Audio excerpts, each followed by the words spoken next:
Olá, muito boa noite para você. Mais um dia sem alívio na quantidade de mortes em decorrência da Covid-19 em Patos de Minas. 8 óbitos foram registrados no boletim desta quinta-feira. Patos de Minas investiga 2 mortes que podem estar relacionadas à reinfecção pelo vírus. Nos hospitais, percentual de ocupação de leitos diminui mais. Na rede pública, há vagas. Já na particular, colapso se mantém. Vamos falar ainda porque o governo anuncia flexibilização para mais regiões mineiras, mas avisa que não dá para comemorar. Depois de desassistência e fechamento de leitos, o estado vai receber sedativos no final de semana. Minas Gerais recebe mais de 700 mil imunizantes nesta sexta-feira e diz que vai começar a imunização para quem tem entre 60 e 64 anos. Ainda hoje a gente vai falar também dos perigos do uso exagerado de descongestionantes nasais. Mãe cria negócio depois que descobre alergia alimentar do filho. Trabalhadores do comércio de Patos de Minas têm reajuste de mais de 6% no piso salarial. Leilões solidários são alternativas para garantir recursos para trabalho de maçonarias. Cresce o número de pedidos de famílias para pagar a conta cara por tratamento da Covid-19 em hospitais particulares. Tem ainda a nossa análise da notícia e muito mais informações. Agora, no NTV News, que já está no ar.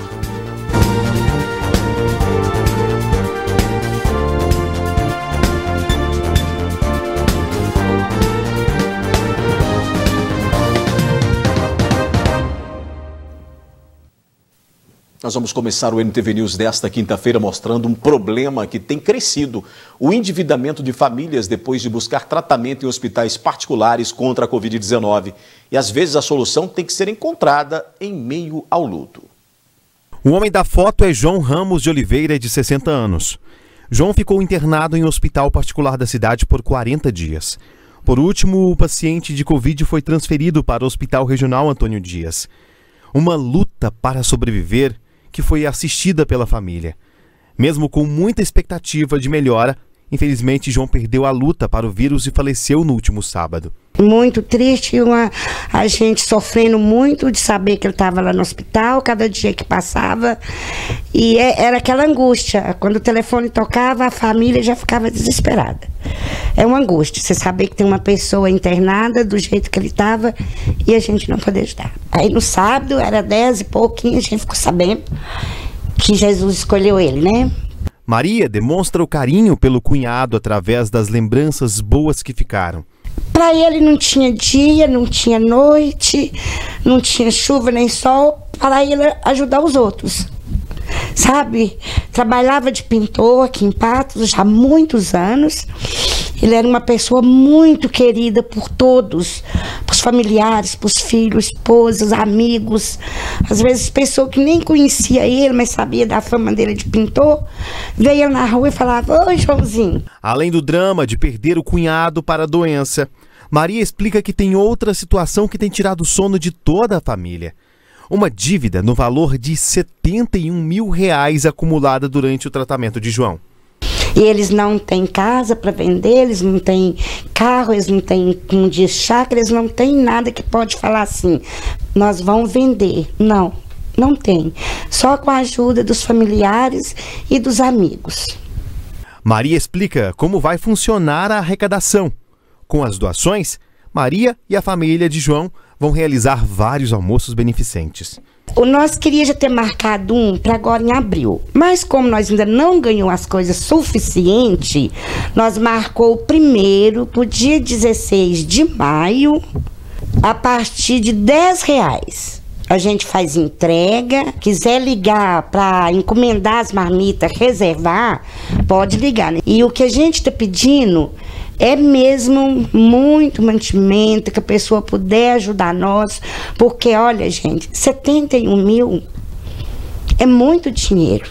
Quem quiser ajudar a família com a doação de alimentos ou em dinheiro, pode entrar em contato com a Sandra pelo telefone 0 operadora 349 96 95 4807 ou com a Maria 0 operadora 349 97 74 32 32.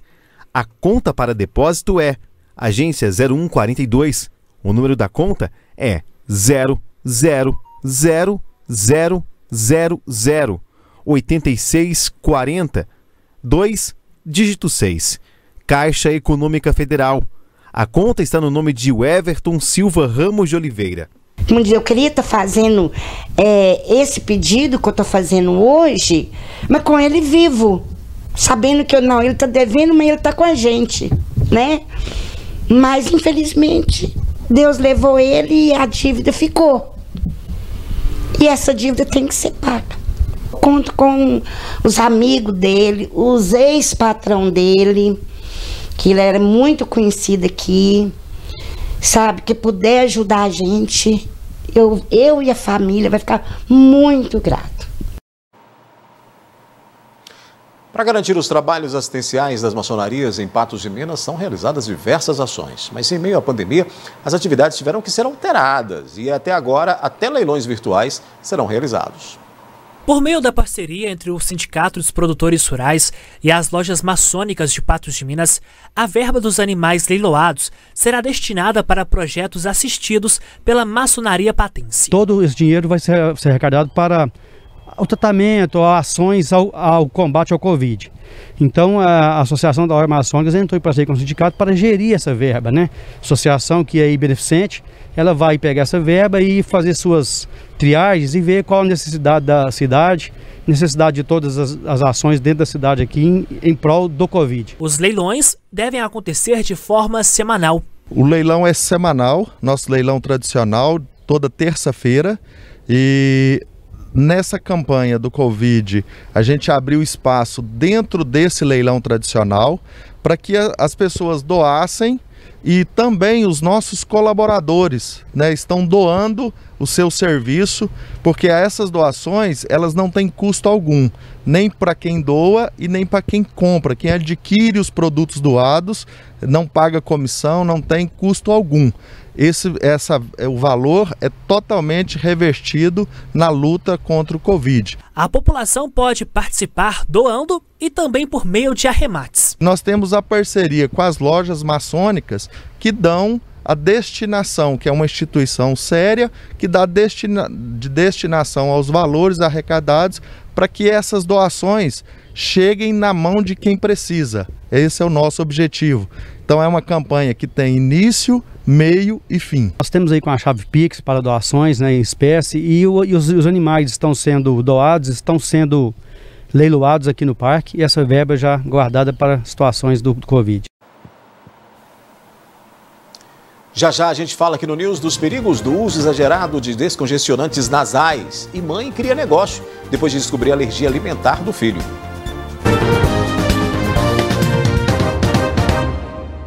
Nessa época do ano em que o tempo começa a esfriar ou há grandes oscilações de temperatura, o nariz tende a ficar entupido.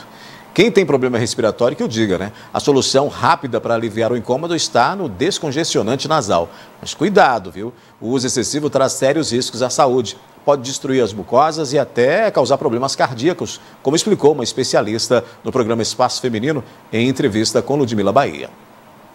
O nariz entupido é uma queixa comum e pode ser sintoma de algumas doenças. Além de impactar na qualidade de vida, impedindo a pessoa fazer um exercício físico, às vezes como deveria, acaba que o paciente também pode ter transtornos de sono associado a isso. E fora essa questão, acaba que tem outros problemas que vêm junto com a obstrução nasal. As crises recorrentes de rinocinusite, sintomas no ouvido podem estar associados, sintomas na região da faringe, da garganta. E aí esses pacientes sofrem muito nessa época. Então, a obstrução nasal é o início dos problemas. E quando ela se mantém, vira um problema que acaba levando o paciente a tomar medidas que não são muito indicadas. Nessa época do ano, aumenta e muito a procura pelos descongestionantes nasais nas farmácias. Aumenta, sim, em torno de 30% a procura por esse tipo de produto, justamente para aliviar a secreção, para desobstruir as vias aéreas, fluidificar o muco, fazer uma limpeza nasal, e principalmente por pessoas que já têm crises de rinite, de sinusite, né? Pessoas de idade, às vezes crianças também, recém-nascidos, que têm uma sensibilidade maior nas vias aéreas superiores, fazem uso desse tipo de produto. Essas gotinhas garantem o alívio imediato para quem sofre com o nariz entupido. O problema é que o hábito pode se tornar um vício e cada vez são necessárias doses maiores para amenizar o desconforto. No início era uma pequena quantidade, uma gotinha, mas com o decorrer dos anos comecei a passar a usar diariamente, umas 3 vezes ao dia, e à noite, sempre que acordo, à noite, madrugada, eu ainda pingo no nariz. Considero uma viciada, pois são já 20 anos uso frequente. Ele não acaba, porque eu compro 5 de uma vez. Então, quando eu vejo que já está no 4º vidrinho, eu já começo a comprar outra remessa do Neossoro. Quando eu vejo que meus filhos estão, às vezes, com o nariz congestionado, eu sempre ofereço o Neossoro para estar ajudando, porque me alivia ali naquele momento. Porém, sei que não é uma coisa saudável para a saúde. A Rose tem razão. O uso prolongado pode trazer consequências sérias, de problemas cardiológicos até indicações cirúrgicas. Ele pode aumentar a pressão arterial, ele pode dar um ataque cardíaco, aumentar os batimentos cardíacos do paciente. Em pacientes que têm um aumento da pressão ocular, a gente pode ter um aumento maior dessa pressão ocular, uma piora desse quadro. Esses medicamentos, muitas vezes, causam uma rinite tão importante, tão significativa, que as carnes do nariz, que a gente chama de cornetas inferiores, eles ficam aumentados ao ponto de necessitar de realmente reduzir cirurgicamente essas carnes, né? A Design de Interiores está disposta a abandonar o vício em descongestionante e até criou uma estratégia. Comecei a misturar agora Neossoro com soro fisiológico, inclusive uma dica de um primo meu. Vou conseguir, provavelmente vou conseguir ficar só com o soro fisiológico. Mas, Rose, se não der certo e quiser ficar livre de vez, o melhor mesmo é procurar um especialista. Às vezes ela tem uma condição que, tirando o medicamento, ela não vai ter paz, né? E tem outras formas mais confortáveis de tirar. A gente pode substituir esse medicamento por outro que seja mais seguro e que melhore esse nariz mais rapidamente. Eu fico muito feliz quando um paciente opta por tentar suspender por conta própria, já é um passo. Mas, pelo perigo dele ficar frustrado e acabar desistindo do processo, eu acho que seria mais indicado ele procurar um médico para saber como sair dessa situação de forma confortável, sabe? Para não correr o risco de voltar atrás na decisão. A médica explica que a limpeza nasal é essencial, desde que usada com a solução correta. A gente tem uma recomendação sólida na Sociedade Brasileira de Otorrinolaringologia, que é de fazer habitualmente a lavagem nasal. Até com essa realidade da pandemia, né, infecção pelo SARS-CoV-2, né, essa questão do Covid, a gente tem orientado para, inclusive, prevenir doenças. Quando eu falo lavagem nasal, a gente fala de soluções salinas, que se você ver direitinho no remédio, embaixo está escrito cloreto de sódio, com diferentes concentrações. Isso vai depender de cada paciente, mas o mais comum é o soro fisiológico, né, na concentração de 0,9%. Esse pode? Pode, super indicado. Pode e deve. Isso que a gente está falando ultimamente. Que a gente tem que fazer a lavagem nasal diária, pelo menos 2 vezes ao dia, com um volume legal. A gente tem orientado muito a usar 20 ml em cada narina para os pacientes. Boas dicas, né? Existem vários tipos de alergias alimentares. Identificar o problema o quanto antes é garantia de qualidade de vida. Em Patos de Minas, depois do diagnóstico do filho com problemas de alergias múltiplas, mamãe até criou um negócio. Foi aos 4 meses de vida que a Bruna descobriu que o filho, o pequeno Miguel, de apenas 1 ano e 10 meses, não se dava muito bem quando tomava leite. Ele apresentou sangue nas fezes, que é um dos sintomas. E aí a gente já correu para o hospital, então a gente já teve o diagnóstico, a suposição que poderia ser alergia ao leite de vaca, que era para retirar tudo da dieta de leite e derivados. Os pais de Miguel também descobriram que ele tinha alergia a 10 alimentos diferentes. Com o tempo, a criança conseguiu se adequar a esses alimentos. Só o ovo e o leite que ainda não está na dieta. Todo mundo entrou na dieta porque ele tem dermatite de contato também. Então, quando alguém consome alguma coisa da proteína do leite, entra em contato com ele, onde encosta, ele empola, dá vermelhidão, dá bolhas. A nossa alimentação ela era basicamente toda completa por proteína do leite de vaca. E no início foi um choque, porque a orientação que a gente recebeu foi de remover inicialmente todos os alimentos e traços que continham leite e derivados. Segundo essa médica alergista, a alergia à proteína do leite é diferente da intolerância à lactose. e ainda pode ser mais grave. Não existe alergia à lactose.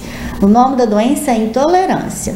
A alergia à proteína do leite, ela tem 3 mecanismos distintos. Ela pode apresentar alterações sanguíneas na imunoglobulina chamada IgE, que é o anticorpo que media as reações imunológicas da alergia à proteína do leite, por exemplo, dentre outras. Pode acontecer alergia sem que a IgE aumente no sangue. Ainda segundo a especialista, as duas doenças podem estar ligadas à genética familiar. Os primeiros sintomas são visíveis. Uma boa história clínica, com avaliação adequada dos sinais subjetivos dessa alergia, é suficiente para que o médico determine a diferença entre um quadro e outro quadro. Ela geralmente se apresenta clinicamente com urticária, que são placas vermelhas elevadas no sangue. Ela se apresenta com falta de ar, cheiro do peito, crise de tosse. Pode se apresentar também com vômitos muito frequentes e intensos. Mas ela apresenta essa clássica manifestação, que é o que às vezes as pessoas têm tanto medo, né, aí da alergia, de ter uma crise chamada anafilaxia, que pode inclusive causar a morte. Mas viver sem o leite não é tão ruim quanto se parece. Tem gente que vê uma oportunidade diante das limitações. A Bruna é a prova viva de que se a vida te der o limão, você pega e faz uma limonada. No caso, ela preparou outro tipo de receita aqui, ó. Cookies, goiabinhas, bolo, tudo sem leite, sem lactose, sem ovo. Ela juntou a crise da pandemia com a dificuldade do filho para criar esse negócio que está de vento em popa. Depois que eu descobri a alergia dele, eu fui procurar receitas pra gente fazer, né? Porque a gente fazia mingau à base de leite, bolos à base de leite e ovos. Ele é alérgico múltiplo, tem alergia a ovo também. Então, fui pesquisar e aí quando o Miguel foi fazer 1 ano, eu encontrei um curso. E aí fiz uma semana gratuita e aprendi a fazer um bolo de chocolate, fiz pro aniversário dele e apaixonei com o bolo. Com as iniciativas da Bruna, os estudos que ela teve e trazendo cada vez mais receitas deliciosas, foi muito mais fácil de adaptar o dia a dia e ter uma alimentação saborosa e saudável. São dicas interessantes também, né? A seguir, as estratégias adotadas por empresa para zerar acidentes de trabalho. O governo federal propõe aumento mínimo de R$ 1.147 para 2022. E trabalhadores do comércio de Patos de Minas terão reajuste de mais de 6% no piso salarial.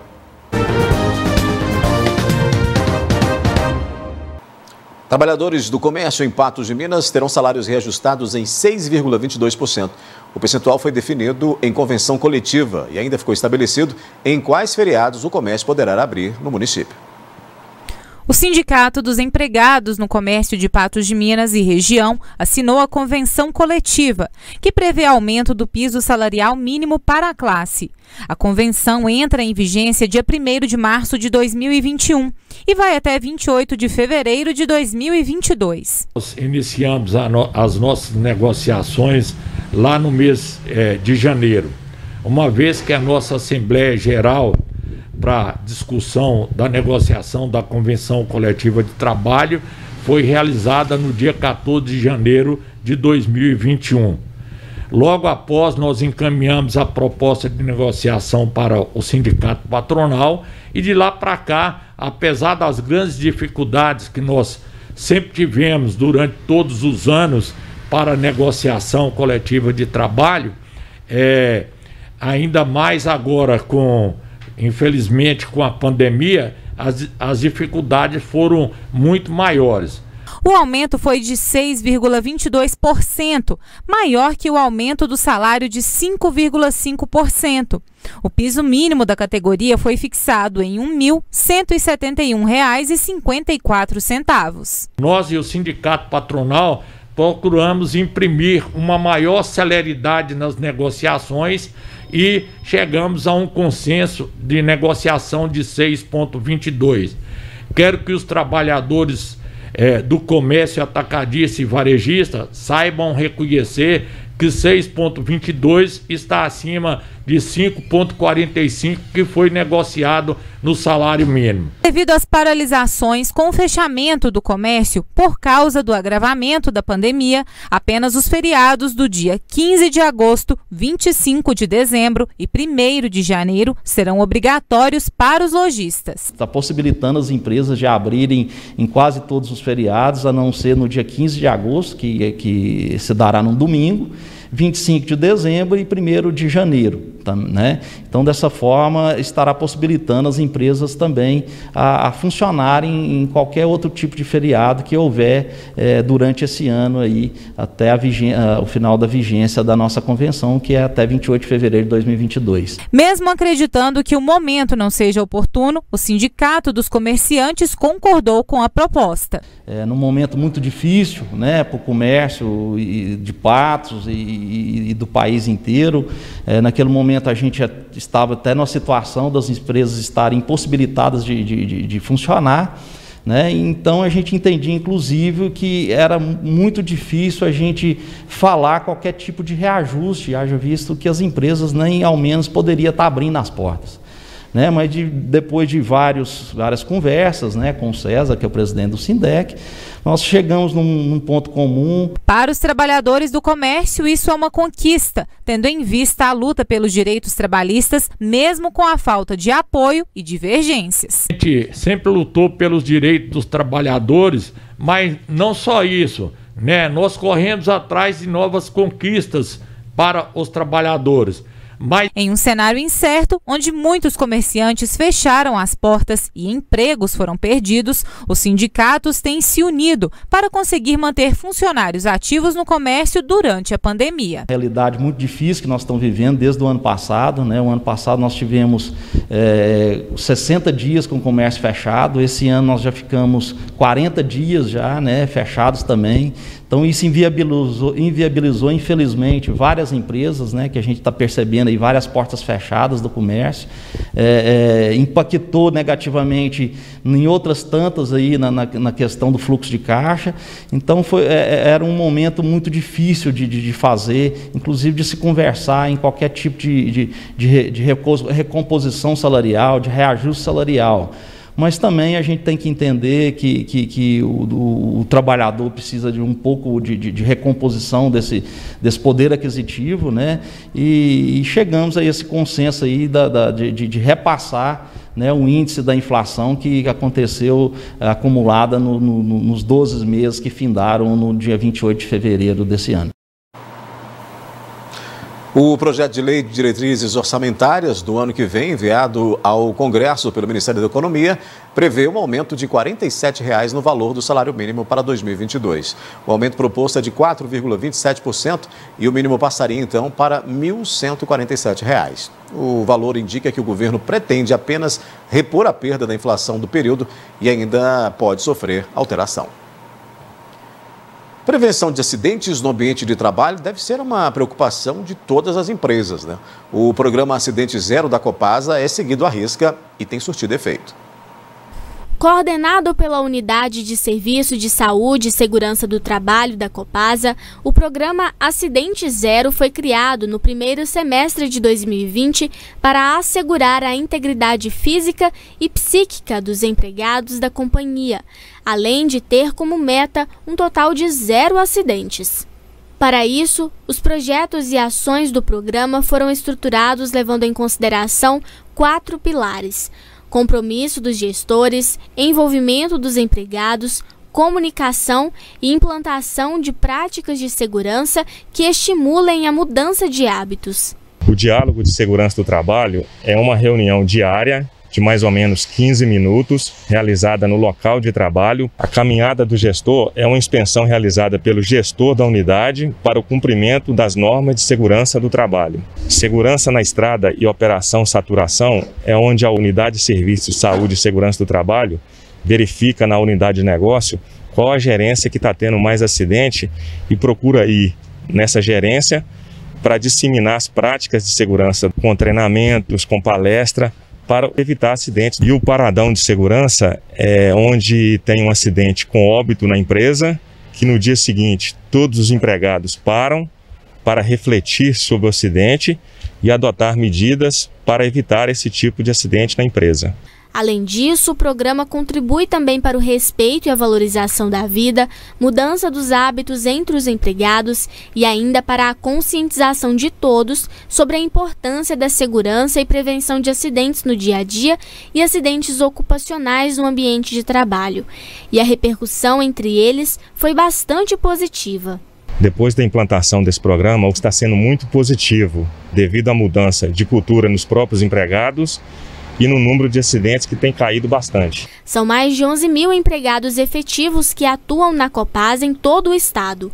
De 2019 para 2020, quando o programa foi instalado, houve uma queda no índice de acidentes ocorridos no ambiente de trabalho nos municípios mineiros atendidos pela companhia. Depois do intervalo aqui no News, Patos de Minas investiga 2 mortes que podem estar relacionadas à reinfecção por Covid-19. Depois de desassistência e fechamento de leitos, o estado vai receber sedativos no final de semana.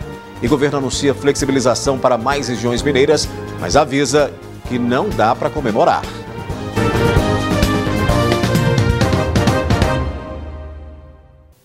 Mais cidades mineiras vão sair da onda roxa e passar para a onda vermelha, segundo decisão do Comitê Extraordinário da Covid-19. As que já estavam na fase menos restritiva permanecem, mas para o governo não é hora de comemorar. As macro-regiões de saúde Norte, Sul, Sudeste e Jequitinhonha e 6 micro-regiões de Minas Gerais terão flexibilização de medidas do Minas Consciente a partir do próximo sábado.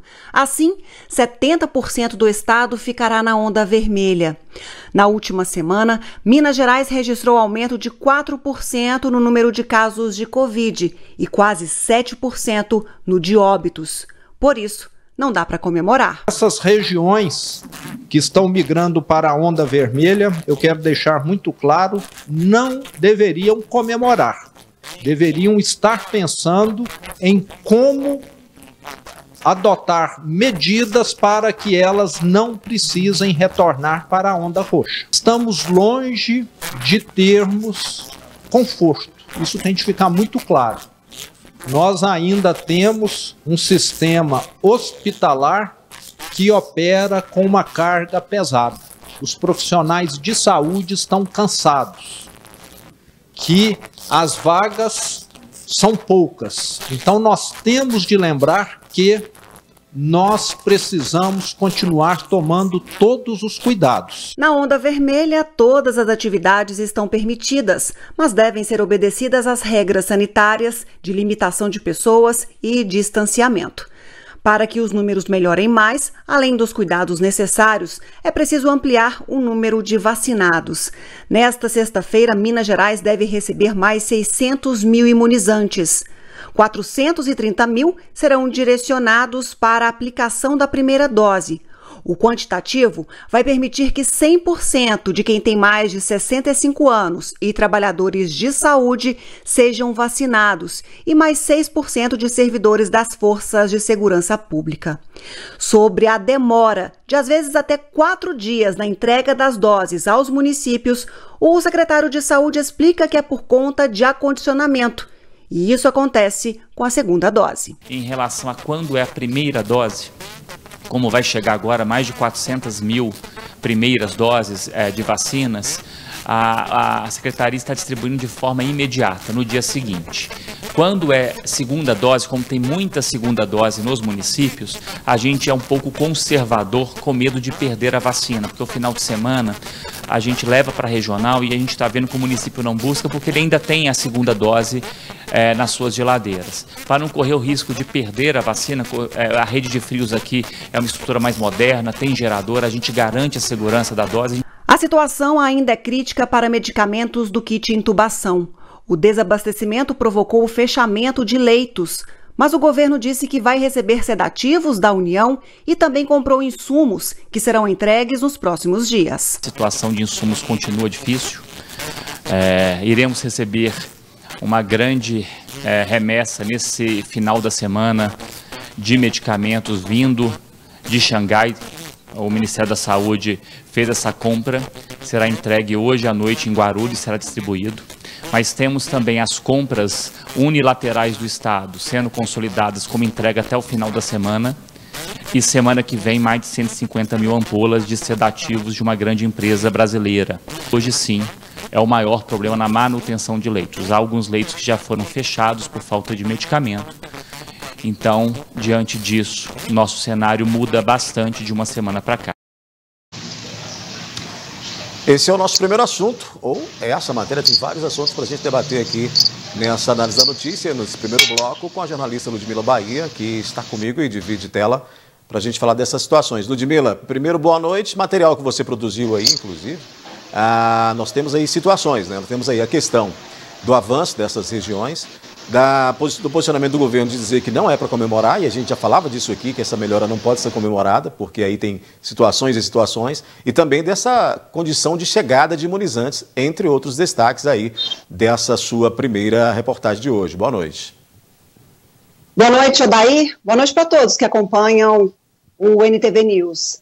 Nessa reportagem, nessa fala do governo do estado, a gente tem um alívio quando soubemos dessa notícia de mais imunizantes chegando a Minas Gerais, e o governo até corrigiu o número de quantas doses serão recebidas no estado nessa sexta-feira. São 701.200 vacinas, inclusive dessa forma e com esse quantitativo, possibilitando ampliar a primeira dose para o público que tem entre 60 e 64 anos, além da garantia da segunda dose para os idosos, trabalhadores de saúde, ampliando também a cobertura vacinal para as forças de segurança pública. Então é uma boa notícia quando se fala e quando a gente tem essa certeza da importância da vacinação para a proteção contra a Covid-19. Mas a fala do governo foi muito cautelosa em relação a outras questões e até de preocupação quando manifesta sobre a falta de insumos. O governo mineiro teve que agilizar e não somente depender do governo federal dessa ajuda, e uma ajuda rápida e imediata com relação aos insumos, aos sedativos necessários para oferta de vagas, para garantia de ampliação de leitos em hospitais de Minas Gerais. A gente mostrou essa semana hospitais mineiros, falas de prefeitos, de secretários de saúde preocupados com essa questão. E veio aí em forma de alívio quando o secretário de Estado da Saúde, o próprio governador de Minas Gerais, Romeu Zema, disseram que tiveram que comprar imunizantes, mas se era uma preocupação do Estado, deveria, e quando o estoque já estava diminuindo ali, não ficar somente na dependência do governo federal para envio desses medicamentos, e com um certo atraso, mas o governo de Minas Gerais fez isso, e também o próprio governo federal garantiu a entrega desses sedativos, desses medicamentos para o chamado kit intubação nos próximos dias. É o que a gente aguarda. E essa questão que você colocou, né, Odair, ao mesmo tempo que o Estado anuncia mais municípios, mais micro e macro regiões mineiras avançando aí para a onda vermelha, isso quer dizer que temos mais cidades, mais municípios com melhoria nos números da Covid-19. Entretanto, é preciso manter os cuidados, é preciso manter as medidas, porque senão vai ficar essa questão de ondas, né? Vai e vem o tempo todo. Se tiver uma sequência de medidas, tiver uma sequência de conscientização, a gente pode prolongar não só na onda vermelha, mas chegar à onda verde, pela qual passamos aí por tanto tempo. Pois é. Ludmila, a gente gira o assunto porque a Vigilância Epidemiológica de Patos de Minas está investigando a morte de 2 pessoas pela reinfecção do novo coronavírus no município. Outras 10 pessoas também são suspeitas de reinfecção por Covid-19. E o Rafael Ribeiro tem mais informações sobre isso aí. Que o vírus pode infectar uma pessoa por 2 vezes, isso todo mundo já sabe. Existem até estudos científicos que comprovam isso. Em Patos de Minas, segundo a Vigilância Epidemiológica, 10 casos estão sendo tratados como suspeitos como reinfecção de coronavírus. Essas 10 pessoas que teriam pegado o vírus por 2 vezes, elas apresentaram novos sintomas. Entre elas, 6 fizeram novos testes para detectar a doença e esses testes ainda encontram-se em Belo Horizonte e por causa de uma demora no grande aumento de casos em todo o estado, esse dado deve demorar a sair ainda um pouco. Mas se sabe é que 2 acabaram falecendo, que chama a atenção das autoridades em saúde. Essas pessoas têm idades de 27, uma de 27 e a outra tem entre 50 e 60 anos. A idade certinha não foi informada pela vigilância epidemiológica aqui do município. Eu conversei com o Erivaldo, que falou sobre esses possíveis casos de reinfecção em Patos de Minas. Nós temos aí casos de reinfecção no município, inclusive até casos que foram a óbito, né? Mas em relação ao quantitativo geral de casos, esses números de reinfecções, esses casos de reinfecções, eles ainda são pequenos, né? Mas com certeza trazem a preocupação para nós de que a susceptibilidade ao vírus, ela não termina com a primo-infecção, né? Então a pessoa que teve coronavírus, que teve Covid-19 uma vez, ela poderá ter outras vezes. Dentre os óbitos que nós temos, né, 2 óbitos foram por reinfecção. Olha, muitos especialistas acreditam que essa reinfecção pode acontecer, inclusive pode vir acompanhada com as novas variantes. A cepa brasileira é a P1. Inclusive, nós conversamos também com a Vigilância Epidemiológica para saber se Patos de Minas não tem nenhum exame que comprove a circulação dessa variante aqui na cidade. Já existem estudos, né, nesse sentido aí de afirmar que uma reinfecção, isso aí também na dependência da variante do vírus que essa pessoa pegou e com a carga viral que ela se encontra, ela poderá apresentar uma gravidade maior do que a primeira infecção. Segundo a Vigilância Epidemiológica, esses casos que são tratados como reinfecção, são suspeitos de reinfecção, eles não são lançados no painel coronavírus como casos de reinfecção, mas sim como os novos casos. É porque ainda não existe um protocolo específico determinando esse tipo de constatação nos relatórios, nos boletins, tanto estadual quanto municipal em Minas Gerais. Nós ainda esperamos uma definição do Ministério da Saúde, uma definição mais clara de como nós iremos trabalhar com os casos de reinfecção, tanto do Ministério da Saúde quanto da Secretaria Estadual de Saúde, para que a gente possa ter um protocolo aí mais claro, né, em relação a esses pacientes de reinfecção. Causa preocupação, a população tem que ficar atenta com as medidas sanitárias que nós da saúde preconizamos. As imagens são do Gustavo Brito, Rafael Ribeiro, direto para o jornalismo da NTV. Ludmila, aí nós temos, a gente tem que voltar nessa situação de que todos os cuidados devem ser tomados, porque a Covid-19 é tão diferente, é tudo tão novo, que até as reinfecções precisam ser avaliadas, reavaliadas, estudadas, diante de um cenário que a gente tem como esse.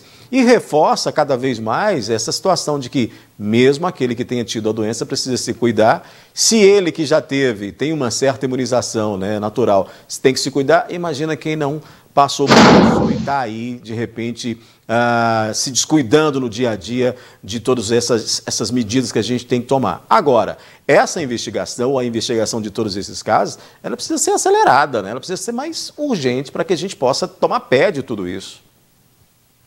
Absoluta certeza disso, até porque é a partir de informações importantes como essa que a gente também se conscientiza e assegura de como é importante todas as medidas reiteradas vezes que dissemos, as autoridades de saúde e outras pessoas também com relação à Covid-19. Mas é uma questão que a gente tem que colocar, Odaí, é que há estudos que apontam que os casos de reinfecção podem vir agravados. As pessoas que apresentam a Covid-19 por 2 vezes, nessa segunda contaminação podem ter chances maiores de complicação. Há evidências, estudos que relatam exatamente isso. Então, não é porque a pessoa pegou uma vez que ela está livre ali por alguns meses que significa que não deve tomar esses cuidados. Com relação a essa notificação, nós inclusive questionamos, o jornalismo da NTV questionou hoje o governo do estado de Minas Gerais, porque não consta o município de Patos de Minas no boletim de investigação de casos de reinfecção do governo do estado de Minas Gerais. No boletim, o último foi no dia 12 de abril, consta que há 140 casos em investigação em Minas Gerais por reinfecção da Covid-19 e Patos de Minas não aparece entre as cidades relacionadas em que há casos de reinfecção ou suspeitos ou mesmo em investigação.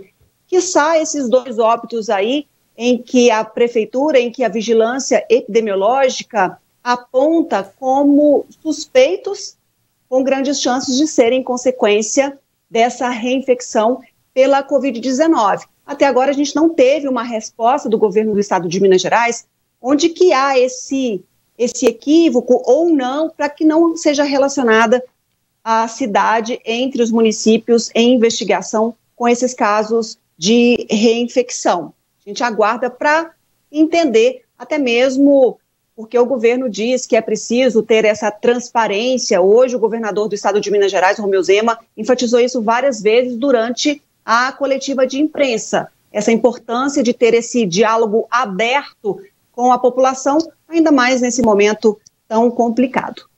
Não dá para ter dados truncados num momento como esse, depois de um ano de pandemia, né? Que é um absurdo, não dá para realmente entender.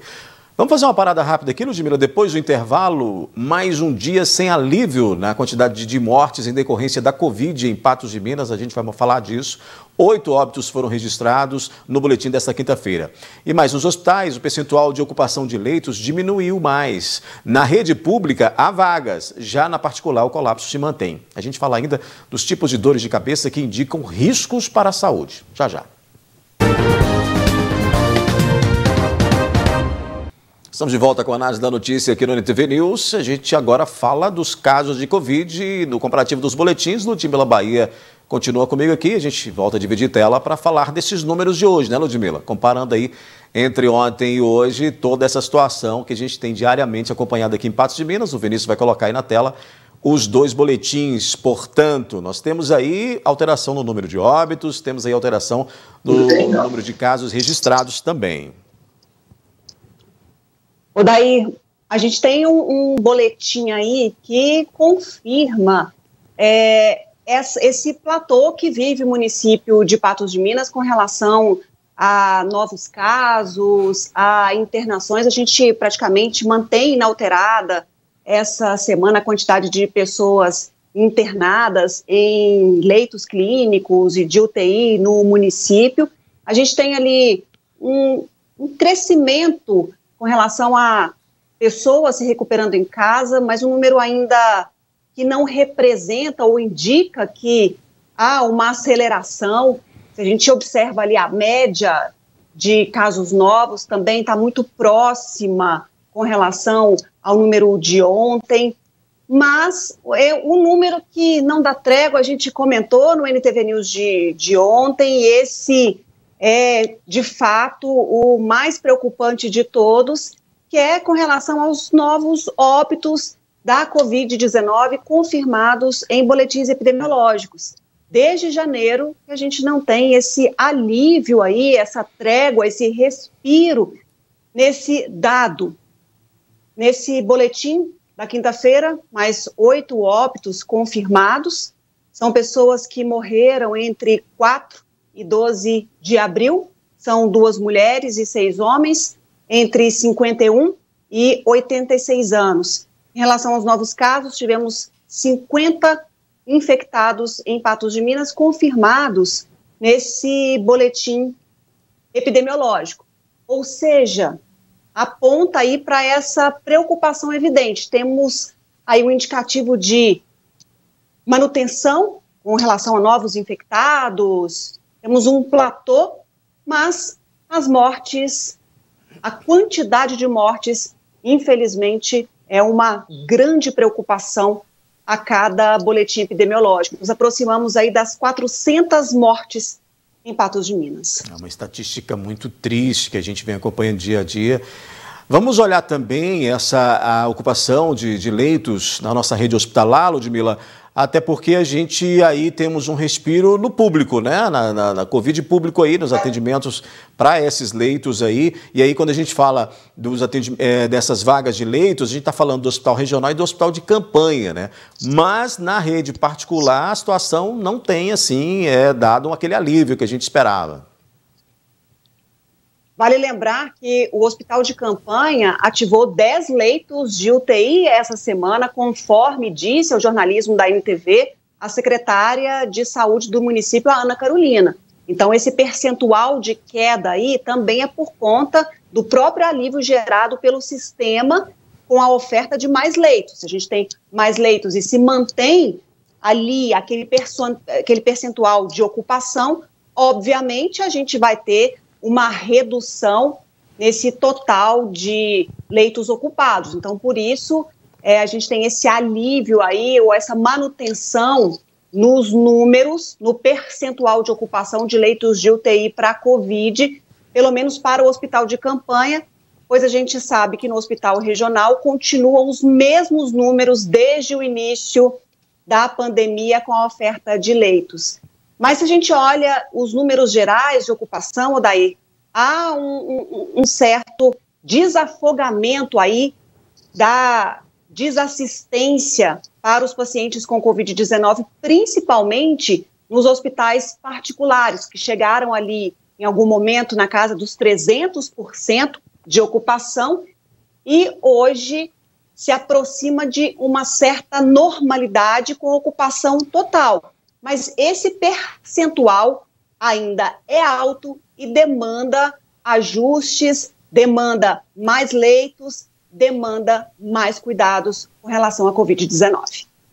Ludmila, ainda sobre saúde, como é que tem dado você com relação à dor de cabeça em meio à pandemia? Isso tem te atrapalhado? Você passa liso sobre isso?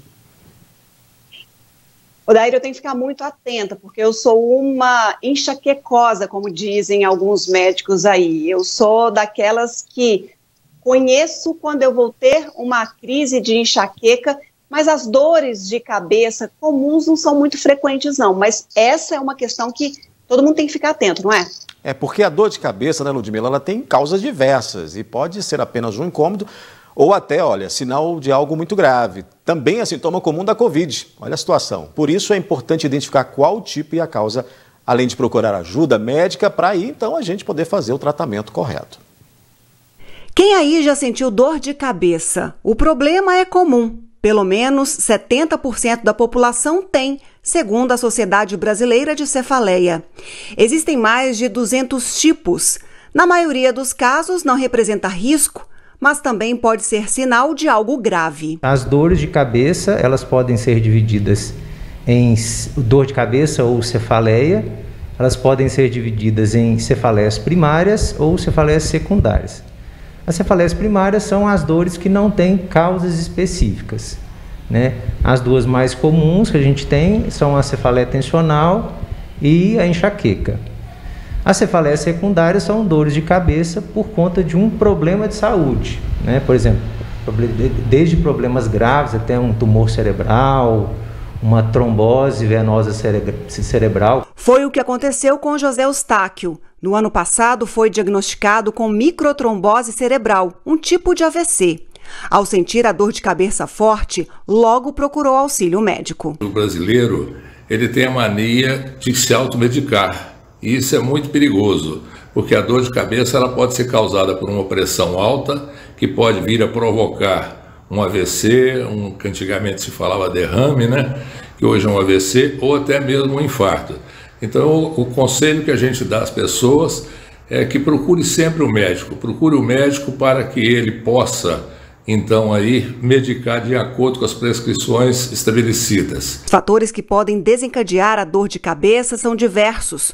No caso das enxaquecas, até a alimentação pode influenciar. Ficar em jejum prolongado, insônia, né, alguns alimentos específicos. Tem algumas pessoas que têm os gatilhos, né, que são alimentos específicos que podem provocar crise de enxaqueca, estresse, ansiedade, cansaço, né? No caso da cefaleia tensional, né, o próprio estresse também, cansaço, pode provocar uma crise de cefaleia tensional. Um dos sintomas da própria Covid-19 é a dor de cabeça. Por isso, é preciso ficar atento. A pessoa tem que se ater que se tiver uma dor diferente daquelas dores que ela costuma ter, né, isso pode chamar a atenção, por exemplo, uma cefaleia secundária. E cuidado com a automedicação.